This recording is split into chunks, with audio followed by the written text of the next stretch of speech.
Welcome to our channel. Today we how to enable capital gains reporting with Robinhood Tax Center step by step clearly. To enable capital gains reporting in the Robinhood Tax Center, start by opening the Robinhood app on your device.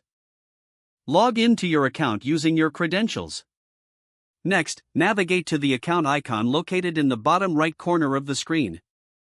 Once you're on your account page, scroll down and select Settings. In the Settings menu, find and tap on Tax Information. You will see options. Look for the option that says Enable Capital Gains Reporting. Toggle the switch to turn on capital gains reporting.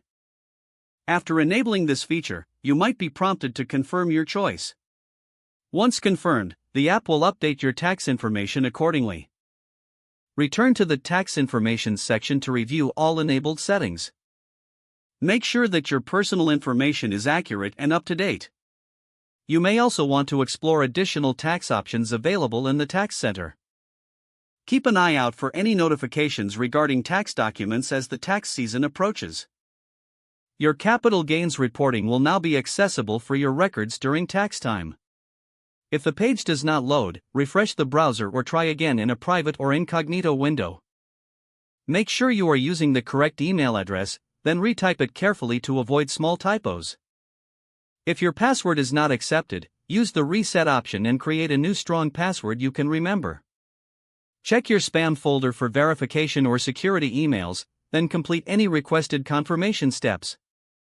Enable two-factor authentication if available to improve account security and reduce unauthorized access risk.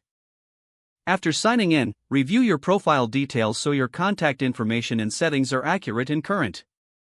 If you see an error message, note it down and try again after restarting your device and internet connection. Log out when you finish, especially on shared devices, to keep your account and payment information secure. If the page does not load, refresh the browser or try again in a private or incognito window.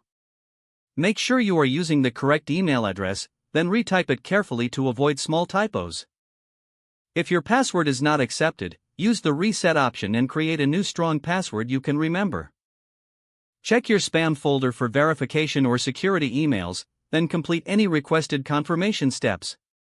Enable two-factor authentication if available to improve account security and reduce unauthorized access risk. After signing in, review your profile details so your contact information and settings are accurate and current. If you see an error message, note it down and try again after restarting your device and internet connection. Log out when you finish, especially on shared devices, to keep your account and payment information secure. Don't forget to like this video and subscribe to our channel for more step-by-step tech guides.